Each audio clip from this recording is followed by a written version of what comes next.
Okay, so we're in part 4 of this drawing. I promised that we would add a little more detail and texture to the tree, but before I do that, I decided I also want to add a pointed roof like this onto this middle house. That'll kind of eliminate some of the problems with connecting these two things and eliminate sort of the problem with this tree branch. So I'm going to do that. I'm going to do it pretty quickly since we've already kind of done this up here and here. So again, I'm going to find the middle of this bottom plane, but I'm going to then move a little bit further back. So this first, this front half being closer to us will appear a little bit longer. And then I'm going to go ahead and do a vertical line, making sure that I keep it at a 90 degree angle to the horizon. Okay, all right, so that works because remember this actually goes all the way to here, so I think that's pretty good. And I'm then going to extend that up and far enough so that, again, I want to kind of, I want to hide this branch, and I also want to hide enough of this house that it looks like they could be connected in here where we don't see. Okay, so that looks pretty good. And then I'm going to connect the top of this down to here. Move that out a little bit. Okay, and connect from there to here.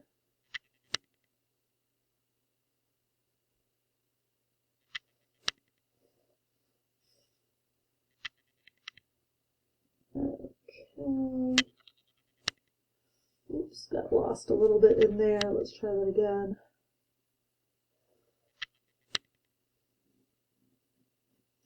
Okay, so now I've got that front plane, and now I'm going to also find the center of this back plane, so I can still see really lightly where that back wall was behind this tree.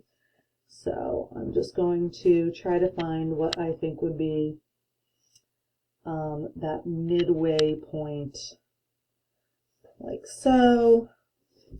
I'm going to, while I'm at it, I'm also going to connect this top down to here so I know where to end. Sorry about that, I got cut off. Really, it's okay though, because all I was really redoing is rehashing what we did up here. So we were figuring out the center, drawing a peak up to there, and then connecting from here to here, and that's where our peak would end along that line. Then we connected from here to here. I did also go in and add some more details to try to make this look a little bit more plausible, that you could somehow get up to this house without having to do a whole bunch of steps or a ladder or whatever. So I ended up adding, finishing off, can't remember when I finished off this side of the platform, I think I'd already done that, but I added one over here. I added some stuff to this house, and I added another platform and some tree branches to support that.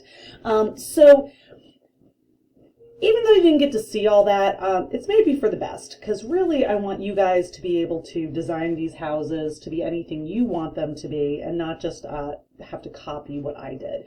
So anything you want to add it. Figure it out, use those rules that we've been using, where if it's any line that would be parallel to one of these lines, so kind of boxes that are facing the same direction and at the same angle, then those angles of the boxes, those lines of the boxes, are going to have to go back to these two vanishing points, whether that's below the horizon or above the horizon, and it all comes back to this. And of course, I'll be in the classroom and you guys will be watching the video, so I'll be free to help you if you try something and it doesn't look quite right or if you get a little stuck. Okay, what this video is really supposed to be about is making these trees look a little bit more like trees. So first I'm going to go over to these reference photos that I've already prepared and have found. And so these are really good examples of how trees do have the basic structure of cylinders joining each other that we've been using, but they also have these sort of irregularities and bumps, and then of course the texture of the tree bark. So you can see that in the sketch that was our main inspiration for this project, and you can see it of course in the actual trees. So now I'm going to have these up and I'm going to look at those as I'm working. So I'm going to expand my screen here and adjust it for you guys.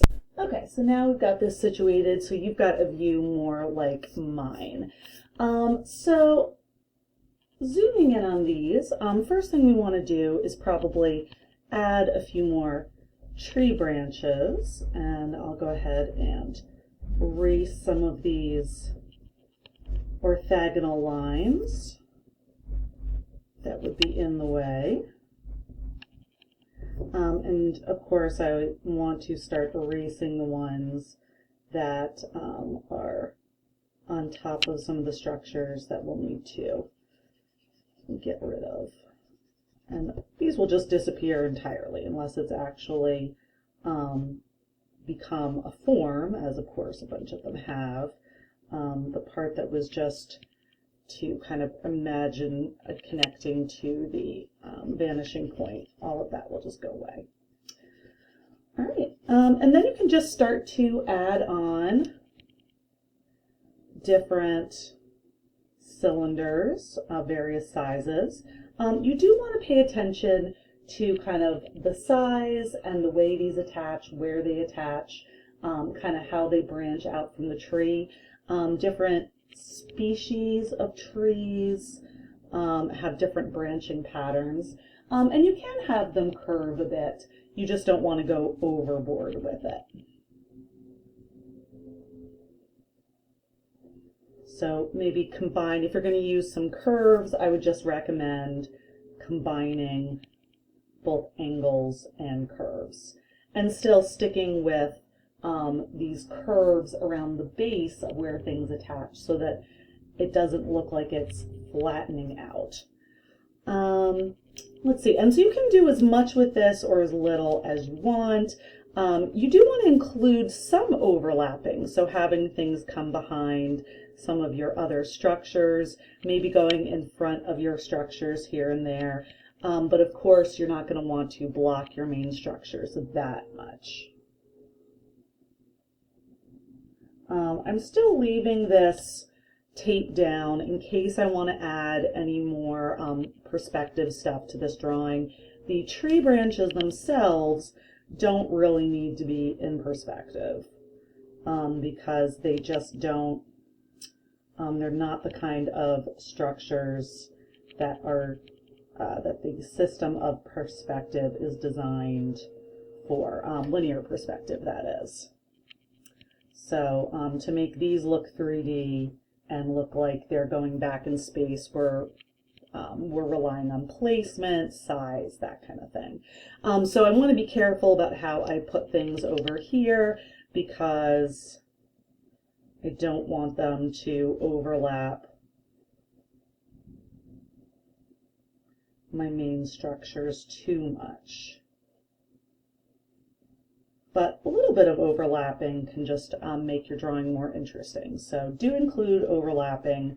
And if anything, I would say people usually shy away from it too much because they're worried that things are going to get in the way. You're unlikely to go too far with it, and if you do, you just go back and erase a little bit. So that's some of the main stuff. We're just adding more branches. Notice, of course, these are getting smaller and smaller as we go. from thicker to thinner. So we can begin to add some smaller branches. And then at a certain point, we'll probably want to add maybe some leaves, maybe not, maybe it's winter. But before we do that, let's go ahead and we can do some kind of stumps and bumps as well. So you can look and try to see if you notice certain areas of the tree that have more of this going on than others. I just added this at the edge and I was about to erase this, but actually that can be really helpful because depending on where this structure is, it might actually sort of be behind a smooth part of the tree. So let's actually leave that. And then let's say if we want to add another one over here, let's see, that looks a little too planned. Let's say we do another one over here, and this time it can kind of overlap the edge of the tree. So you really will see this if you look closely. This kind of thing doesn't always show up really clearly in a photograph, but you can kind of see it hinted. And if you were looking at these in real life, you would actually see that much more clearly, these edges in between. Let's see where else we have these bumps. And some of these could just be really random too.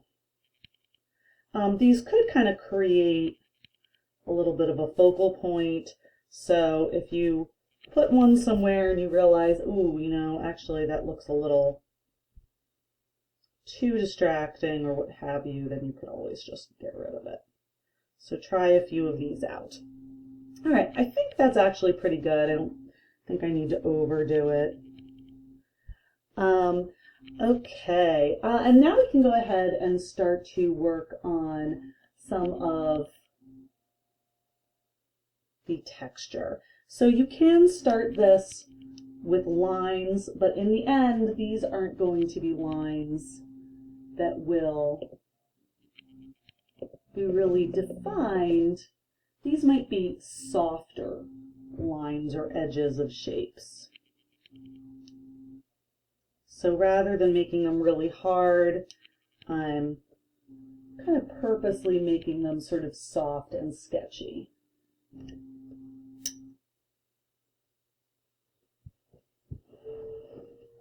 And since we're basically shading, let's get into shading while we talk about this, because this is all going to kind of come together.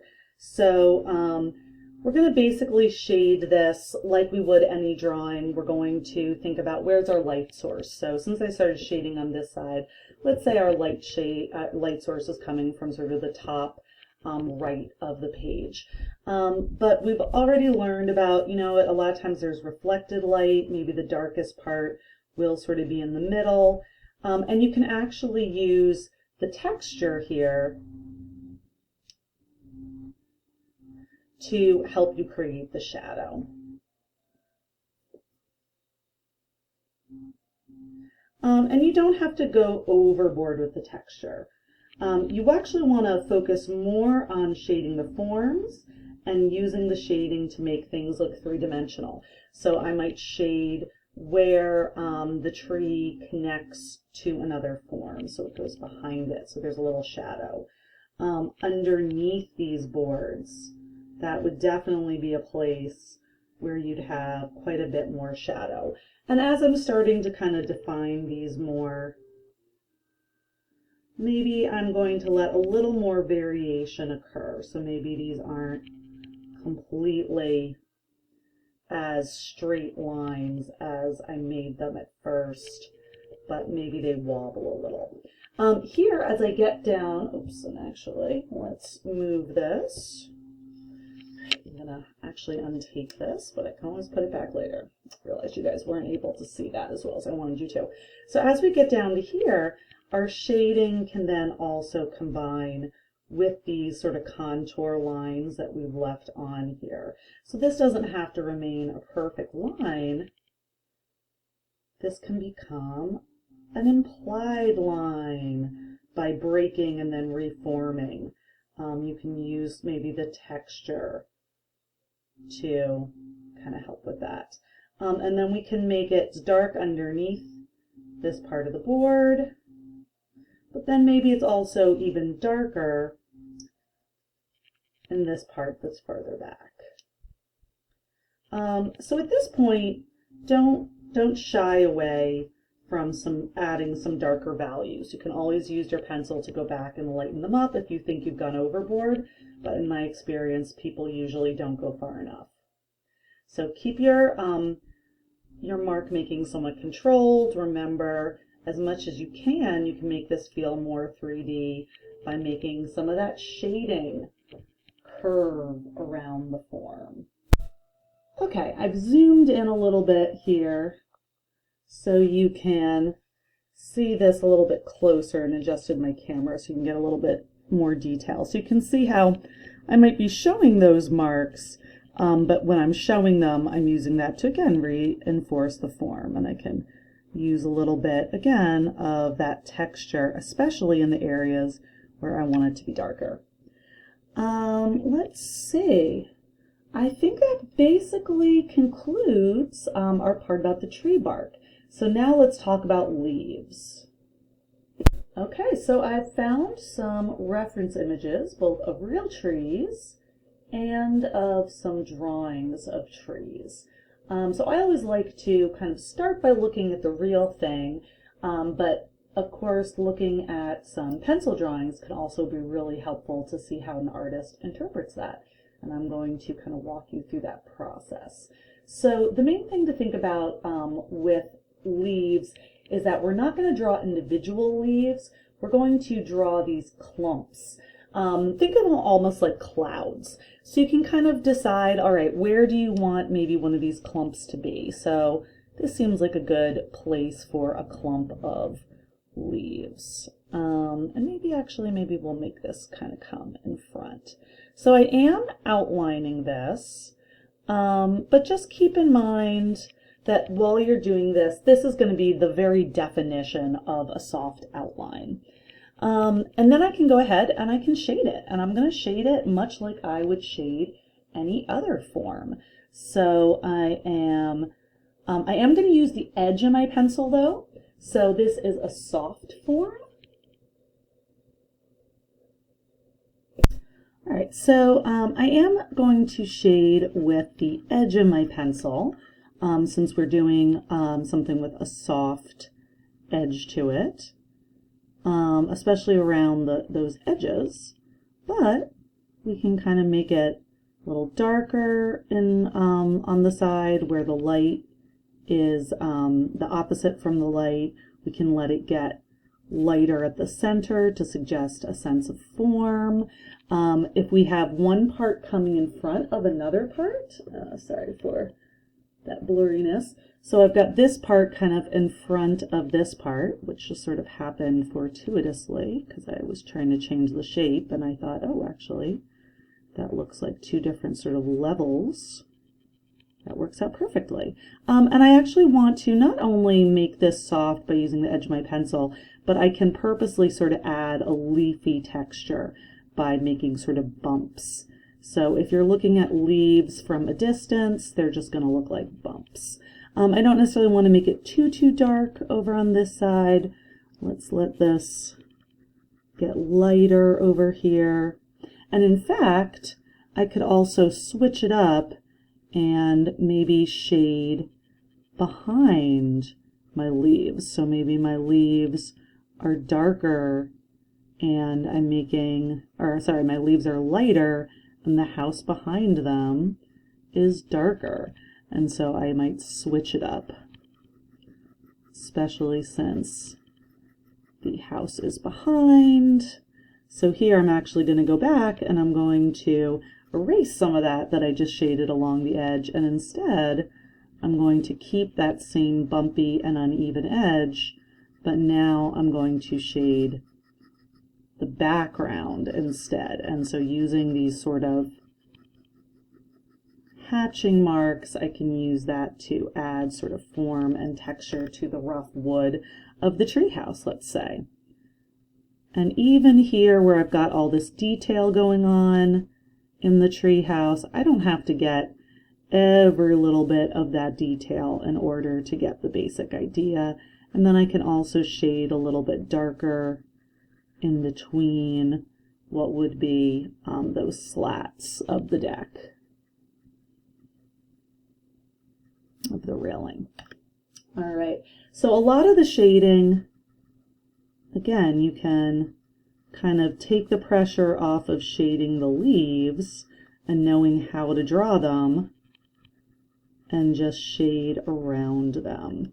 That said, you can also shade right up to the edge where you want to. So again, especially this side where maybe I do want it to be a little darker.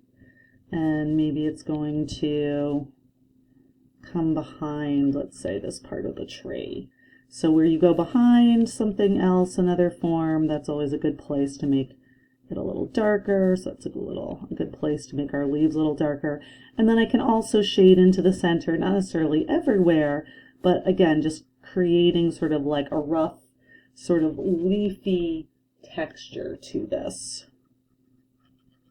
So, and how do I do that? I'm just creating sort of irregular shapes with the value that kind of suggest leaf-like shapes without outlining them, without going really explicit with it. And then maybe in some parts you even see the branches through the leaves like I did right there. So I could do that over here, let's say a little more as well if I want to. But they are going to kind of fade out. Because, of course, because they're going to get covered up by the leaves. All right, so there's a little bit of the leaves, and I could keep going. These don't all have to attach exactly to what I have drawn where the end of branches are. I can also just kind of use these shapes to kind of break up the space because they can be from branches that are hidden as well. So you can use those to add some overlapping in different places and create just kind of maybe some interesting things going on in the negative space, almost like clouds.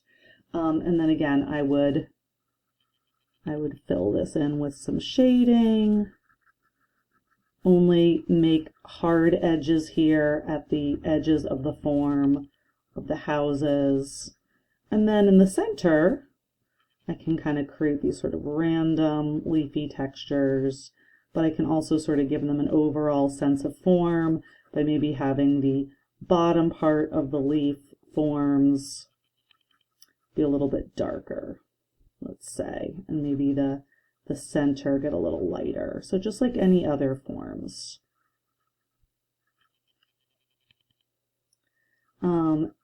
And I can kind of see this might be a little bit too quick a gradation of value. So going back in here and see how this is a place where you really can kind of have your mark making go in different directions purposely. So still really small because I'm sort of emulating these small leaves within this larger form. All right. And if this is too dark up here, I can either just make it keep getting darker to kind of balance that out, or I can just go back in and make it a little bit lighter, since I think I made it maybe a little too dark. All right, and I would keep going then into this area as well. But I think probably getting the point.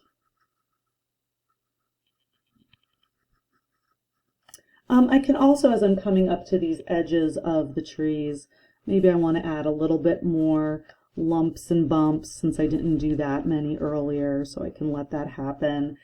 So these are hard edges though, because the branch is in front of the leaves.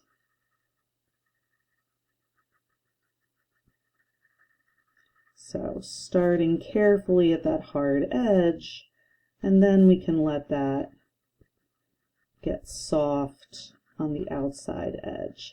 If you're ever going over these areas of at the edge of the leaf and you're seeing that outline through it, just go ahead and even erase that outline and you can recreate it with your shading. You don't want to see the outline through the leaves. You don't even necessarily have to draw the outline in first, but it can just help you visualize what that shape will look like and how it's going to interact with what's around you or around it. All right, and there you have it. We have covered a lot in this video, from shading, using texture, adding bumps to the tree, adding additional smaller branches, adding leaves, and of course add as many details to the treehouse architecturally as you would like. All right, happy drawing. Get creative. When you want to try something, try it. Just remember to apply the rules and the ideas that we've talked about and that I've taught you in this video. And I really do actually encourage you to look up references and then just try to draw the thing that you have in your mind. Draw that thing and then maybe even ask for help in saying, hey, Miss Brand, this doesn't look quite right, or how can I do this better? But if you try it first, then a lot of times I'll be able to really say, hey, this looks pretty good. Let's just tweak these little things. Of course, if you're totally clueless on how to start, I'm here for that as well. Happy drawing!